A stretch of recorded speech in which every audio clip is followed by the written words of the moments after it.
Hi, and welcome to the Transitional Changes Mission Podcast Show. This is your host, Queen Summers. With your host, King Summers. We thank you for tuning in tonight for our show. We'll be talking briefly about the rise of online public shaming, how social media contributes to this phenomenon, and what we should do about it.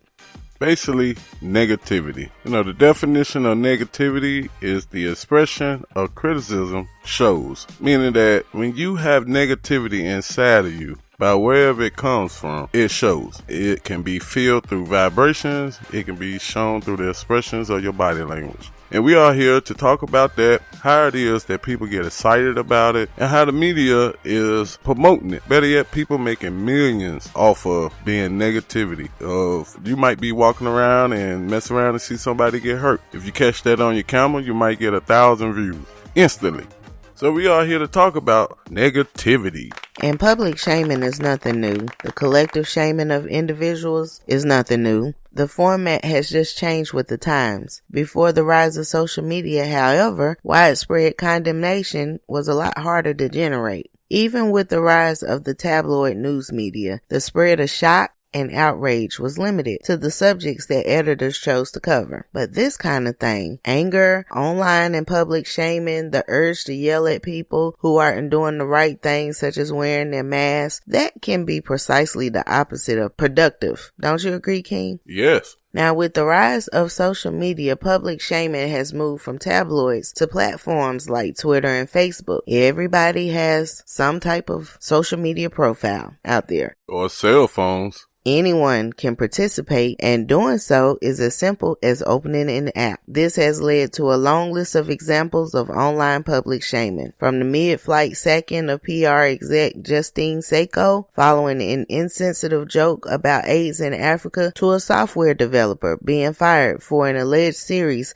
sexual innuendos at a coding conference. Social media's accessibility has given people around the world a mouthpiece to raise and exchange ideas on meaningful issues. What Queen is expressing about the negativity, I want to do some research about it with the audience. Participate with me. Write to tcmissionspeaks@gmail.com, or you can call and leave a message at 910-985-9090. Leave your messages about this negative show is to express or do research on why do we have attention to negativity and why do we do some of the things. Well, my answer is I believe nobody in the history of this planet was perfect. I believe most people don't even know what is their description of perfect. I believe that everybody has a different opinion what is perfect to them. Mm-hmm. That's true. I believe that most would not get rid of all the negativity in their lifetime inside their temple until they do deep meditation. And on Transitional Changes Mission Podcast Show, we have been pumping out positivity. We are not in the business to make millions off of this show. We are not to promote no negativity. We believe in energy of positivity. Number one mission is to help end family homelessness. And join us on that mission. And we, in return, through you listening through our shows, we can give guidance on how we have accomplished to skirt some of these negativity voices that's inside of everybody.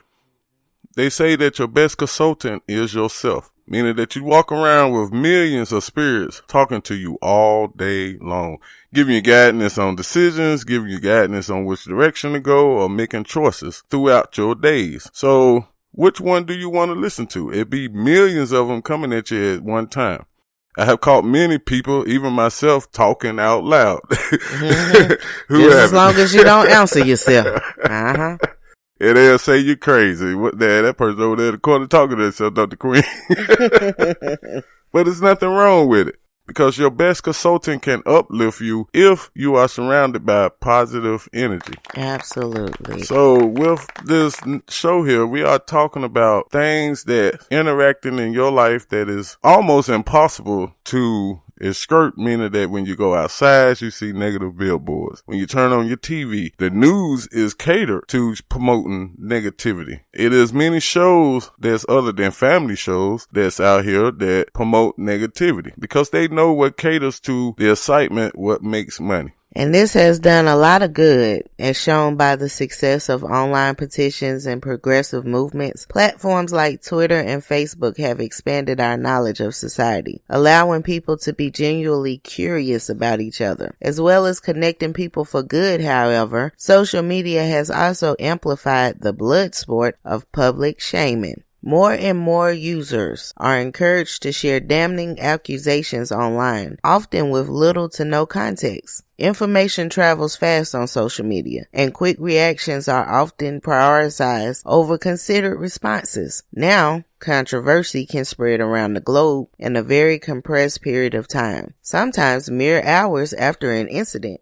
The format of platforms like Twitter encourages people to share hot takes, that's short statements of support or condemnation, rather than thoughtful responses. This commentary often excludes the context necessary to understand complicated situations. Instead of encouraging genuine human curiosity, platforms like Facebook and Twitter leave users constantly lurching towards instant cold judgment. So that leads with transitional changes. Asking the audience, how do you feel about some of these questions that we're going to leave you to meditate about? Now, this question right here is one that's been curious when I got into meditation and gave me an answer. But I have a question to the audience. Why do the media, particularly the news, show more of negativity? Some of that negativity is informative, meaning that it might be a shooting somewhere or a robbery or anything of that nature. But on the scale, if you can give me that answer, correct me, I think the news will show more of negativity than the positive news that's out here. It had led me to ask myself, is there any positivity when I was consuming myself with the news before I turned news into entertainment, like a comedy show?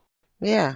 And let me ask you a question, King. Would you watch the news if you seen more stories of people adopting animals? I would listen and embrace anything that is positive at this moment. Taking myself through training of meditation. Positive energy feeds off of positive energy. And we are still a work in progress. Now, you can always go back to Spreaker.com, type in Transitional Changes Mission, and all our shows should come up. But one particular show I was talking about, a trunk that has many branches come off of it. Branches come off of main entities' word. And it still lies under power, but it's just a part of power that is negative. And this negative atmosphere that is fed by wireless mobile things. Mm-hmm. Say, for instance, TVs, our phones now, internet, mobile, and everything is mobile, basically. So it would be hard to go outside, try to navigate through all this negativity. Plus, on top of that, you got the people. Mm-hmm. That's right. Algorithmic nudging also contributes to this problem. Because of algorithmic nudging, social media users see more of the information that is most likely to keep them engaged with the platform. In practice, this means people see more of the content that is likely to make them outraged. This nudging contributes to the well-documented echo chamber effect, where users are presented with information and opinions in line with their existing beliefs. So over time, this makes it harder for people to see the full context of their online interactions. The use of these algorithms can shape our perceptions of the world, particularly when it comes to online discussion of highly politicized events such as the Brexit vote. In contrast with traditional media, social media platforms favor extreme positions as these get more shares and clicks. That's why provocative posts such as those shaming individuals get so much attention and engagement. Combine this with the fact that people are using social media as a news source, and you've got a real tricky situation.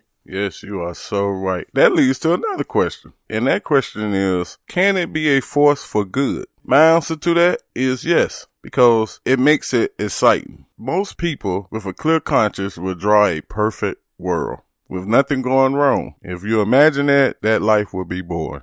Right. I'm not the creator, but I am the image of the creator. Mm-hmm. The power lies inside my temple. Yes. When I express what goes out from my temple and see that people cannot understand what good is, what is perfect is, what is heaven is, what is hell is, what is negative is, it is for that person to deeply meditation and figure what path they want to be on. And after all, social media shaming allows us to hold people and organizations to account for bad behavior and to tackle challenging issues. But is that too late? Is that when all the school shootings happens off of people playing negative video games? Is that when a person go to Las Vegas and shoot up a crowd in a hope from a hotel? Is that too late for when people storm the Capitol? This can lead to positive results for worthy causes. Denouncing animal cruelty, for example, the online outrage over American hunter Walter Palmer killing a beloved lion in Zimbabwe, it led to an increased focus of animal conservation and a wider discussion about the morality of trophy hunting. And elsewhere, online condemnation of fashion brand DKNY over the unauthorized use of photos from the blog Humans of New York eventually led to a donation of $25,000 to a YMCA in Brooklyn and a stronger focus on online copyright issues. And more generally, users calling out bad behavior on social media has contributed to an increased awareness of racism, misogyny, and xenophobia. Learn from this question I'm finna, and I would like for y'all to meditate on this while we take a quick break. But before we go to this break, I gotta ask you a question. Have you ever heard of the eyes is the key to the soul? I would add on the ears, basically all your portals. What does COVID-19 transmit through? I don't know what the second one is. They still doing research on that one. But on the first one, they say it goes through all your portals. Portals are your nose, smell, eyes, ears, and mouth. By you looking at TV, it does not do no harm from no person arm. Hopefully nobody harm can reach out and grab you. No, not coming through a screen. I mean, if it do, we really got to put that in the next Halloween 2021 movie. Scientists have shown that sound waves can do damage to people, can put them to sleep, can wake them up. A train going by your house at 3 o'clock in the morning, yes, it's going to wake you up. Absolutely.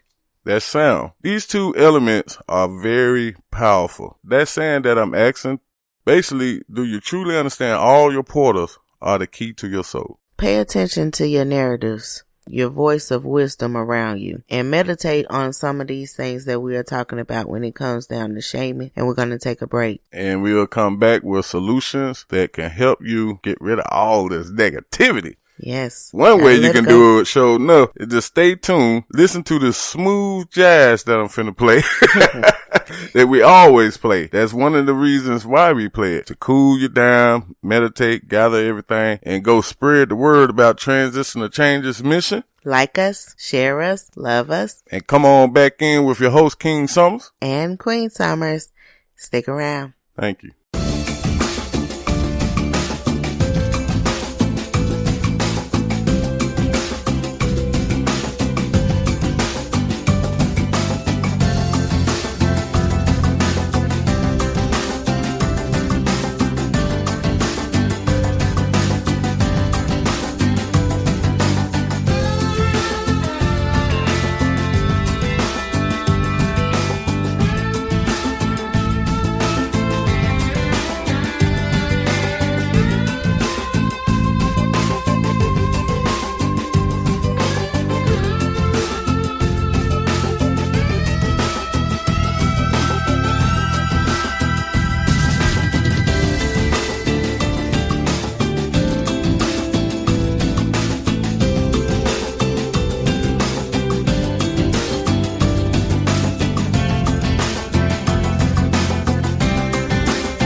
Welcome back to the Transition to Changes Mission podcast show with your host, King Summers. And your host, Queen Summers. We thank you for having the patience and sharing us, following us, liking us on all our platforms, and continue to do so. For more information about our mission, you can contact our website at www.transitionalchangesmission.wordpress.com or email us at tcmissionspeaks@gmail.com. And our main service is to end family homelessness. We are a servant to the people, non-profit, Transition to Changes Mission. We are on a mission to solve family